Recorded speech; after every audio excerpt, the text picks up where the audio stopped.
The 16-bit era was rife with maze-like platformers like Earthworm Jim, Pitfall, The Mayan Adventure, all the Star Wars games, and a lot of these are really cheap, so what am I going to not go out and get them?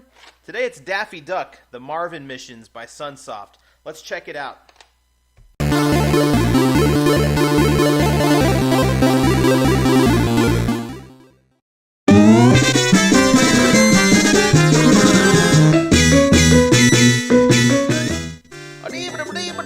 What's up, nerds? I'm logging along the Ghetto Gamer, exploring the cheap side of retro gaming. If you want to grow your collection with me without wasting a bunch of money, be sure to subscribe so we can grow our collections together. Yay, together! I've always had an affinity with Daffy Duck. More than any other Looney Tunes character, he's the personification of the human struggle. He can't go an episode without having an anvil dropped on his head or shot in the face by Elmer Fudd. Or in this case, murdered by Martians.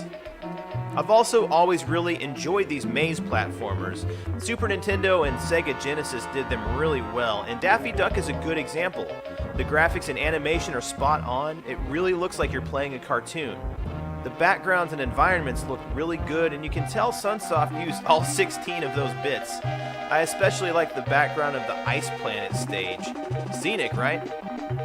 I'm not crazy about the music and sound in this game.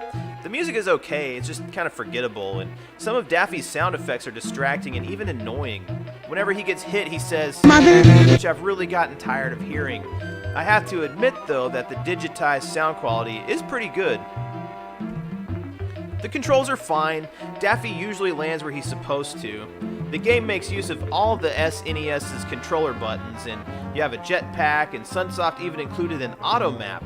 Not a great one, but at least they were trying. My only real complaint is that when Daffy shoots, he flies backwards, sometimes right off a cliff, and that gets old. However, you can also use this as a trick to reach high ledges, especially in the underwater levels. During the stages, you collect money to spend on weapons and power-ups between levels. I can't tell that any of the guns really stand apart from the others. Enemy placement doesn't really demand any particular method. Some bosses are easier with certain guns, but for the most part it's just nice to have a weapon on hand that's stronger than the regular pistol. Like with so many Sunsoft games, this one gets really hard. You can pick how many lives you want to start with, which I always think is stupid. Like, just give me the most. If I don't use them all, then that's okay. There's no reason to choose fewer lives other than to try to impress your friends. Anyway, give yourself all the lives because this game gets really tough after the water stage.